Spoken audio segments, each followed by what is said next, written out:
And let's continue then with expectations from the State of the Nation address tomorrow. Several organizations, including Corruption Watch, Pietermaritzburg Economic Justice and Dignity Group, Healthy Living Alliance and Institute for Economic Justice, among others, are calling for a bold Sona that tackles the needs of South Africans. Now, the Institute for Economic Justice's Executive Director, Dr. Gilad Isaacs, joins us live now. Thank you so much for your time.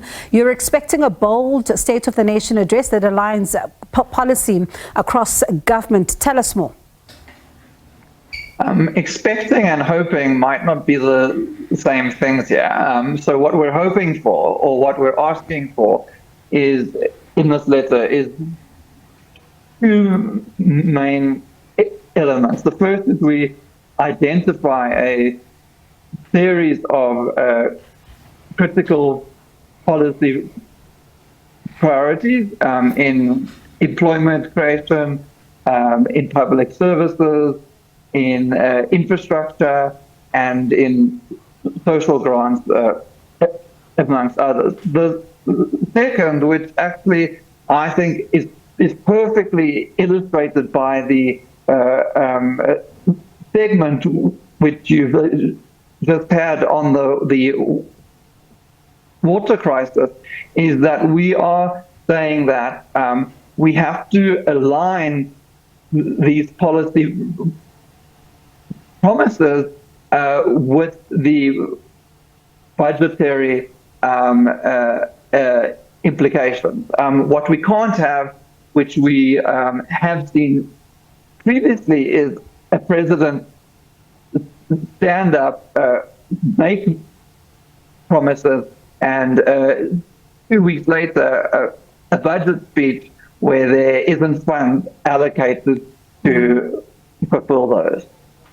And from your vantage point then, how does he then prevent that? Because it is a real concern to say that there are these ambitious plans sometimes that are put in place, but then when it comes to implementation or even the budget thereof, we don't see much movement there. For example, you're looking at right now, the doctors who are waiting to be placed, being told that there is no budget for them to be placed. And that has an implication on a lot of South Africans who rely on public health care.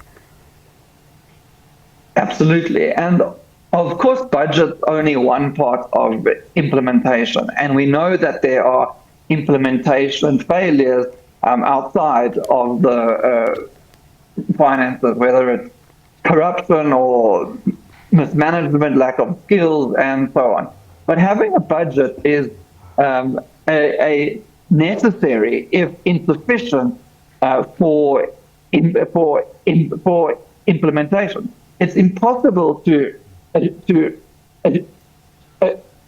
address the water crisis which you've just shown, or have a adequately staffed hospital, if you can't invest in the water infrastructure or in paying doctors and nurses. And what we've seen over the last 3 years in particular is a systematic starving by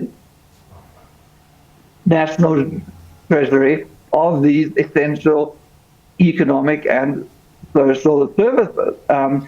We've seen hundreds of billions in real value budget cuts. Now, in terms of what the president can do, well, you know, what he's the head of a cabinet, and instead of him trying to lobby, influence, convince national treasury, he needs to lay down the law and say, these are our government's stated policy. We want to expand the SRD grant. We want to ensure that there is a presidential employment stimulus. We want to invest in these areas of essential social and economic infrastructure. And you make a budget which accommodates that, or if you don't like it, leave. And instead, what we see is an incoherence where he's promising things and then there isn't funding made available for those things. And just in your view, as you look ahead to tomorrow, how hopeful are you that some of the points that you've raised, important, very, very important points in that joint open letter, could find their way into the State of the Nation address? I am hopeful that they'll appear there. Some of these speak to issues which the president himself is passionate on, like the presidential employment stimulus, like the upgrading of infrastructure, like the SRD grant. The real question is, and so they'll appear. Will they appear as a promise, or will they appear as some heads bet, whilst he attempts to ensure they are funded? And will he follow through in the following week?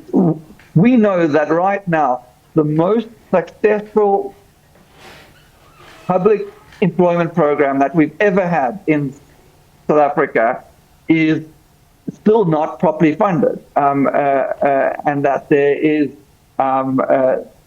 negotiations going on about this. We know that the life-saving SRD grant has seen its budget cut twice recently, and that's an untenable situation for the president to actually have his own policies implemented.